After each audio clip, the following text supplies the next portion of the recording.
It's time for the Mercury Meltdown Revolution review for the Wii.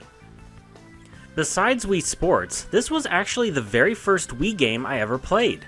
I remember renting it from the video store back when video stores were still a thing, but I can't really remember me playing it. Fast forward nearly 15 years and I'm playing it again, so let's see how it turned out.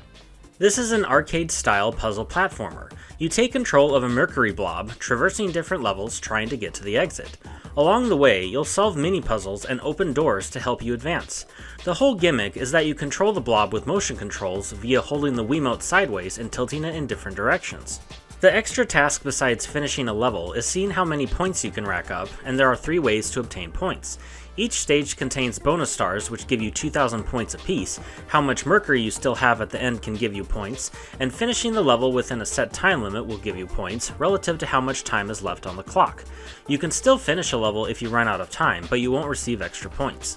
There are over 100 levels in the whole game, and each world of levels are represented by test tubes. There are 16 levels in each world, with a 17th bonus level available if you can do really well with the original 16. As I said earlier, most levels contain mini-puzzles that you have to solve in order to advance.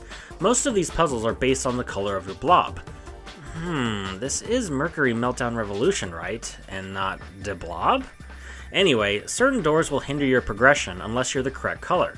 You can mix colors if you carefully split yourself up, and this is where the game can get confusing. If you know your color wheel, you'll know that red, yellow, and blue are the primary colors, and orange, green, and purple the secondaries. Apparently, green and yellow have swapped in this game, making green primary and yellow secondary. Orange and purple aren't even a thing, and instead we get cyan and pink. I don't really care what colors we get, but having green as a primary and yellow as a secondary can make things confusing, especially when you're trying to mix certain colors together while controlling multiple blobs at the same time. Various hazards and enemies can slow your progression, and you have to strategically maneuver around them as they won't go away. The floor can either help or hinder you, as ice panels can make you move faster, and rubber panels will slow you to a crawl. Sometimes I found that intentionally sacrificing a portion of yourself was the better method of completing a level, as the smaller you are, the faster you can move, but also you reduce your surface area, thereby decreasing the chances of your blob touching negative objects. Some levels make it so you're required to reach the exit with a minimum amount of Mercury left, or in fact all your Mercury still intact, which I liked as it increased the overall difficulty. However, there were some levels where there's very little room for error, which makes them frustrating to play. Good thing the bonus stars are not required, as there were many times where I didn't care enough to get them and just wanted to reach the exit. Sometimes passing all the bonus stars would still net you first place in the rankings, so really the bonus stars are just that, a bonus. The graphics are good for this type of game, and it reminded me of the style of humongous entertainment games like Spy Fox and Dry Cereal. The controls work just fine, although it was odd that the 1 button was used for selecting options within menu screens, as I feel like you should use 2 for action commands and 1 for going back. One control gimmick I thought was pretty interesting was when you encounter this levitator, once it lifts you to the floating platform, the motion controls are reversed. To overcome this, I just turned the Wii remote 180 degrees, and when I returned to the surface, I turned it back.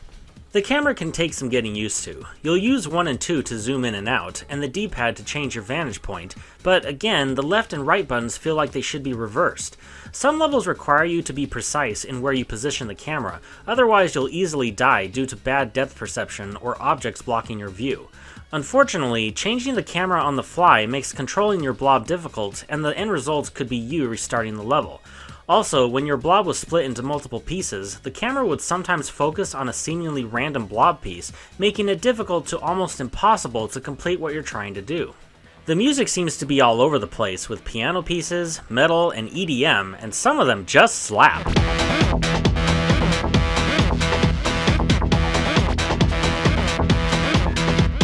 You can unlock bonus skins for your Mercury blob, and in addition to main levels, there's a few mini-games to play which can be fun, but honestly, I really don't see me ever coming back to play them. Perhaps I'd be more inclined if they had multiplayer support, but seeing how high a score I can get with these games just doesn't appeal to me.